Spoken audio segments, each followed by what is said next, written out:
9 foods to help you lose. You have to eat fewer calories than you burn. Certain foods can help you shed body weight, says Heather Mangieri, Rhode, a spokeswoman for the Academy of Nutrition and Dietetics, because they help you feel full longer and help curb cravings. Start a meal with a cup of soup, and you may end up eating less. You want to keep the soup to 100 to 150 calories a serving. But they ate 200 to 350 fewer calories. You can add more veggies to your diet, enjoy your cheat foods, and cut back on the calories you're eating, all at the same time. A protein-rich breakfast may help you resist snack attacks throughout the day.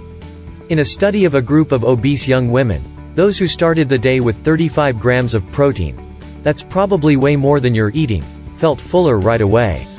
The women ate a 350-calorie breakfast that included eggs and a beef sausage patty. Research shows that when people munch on nuts, they automatically eat less at later meals.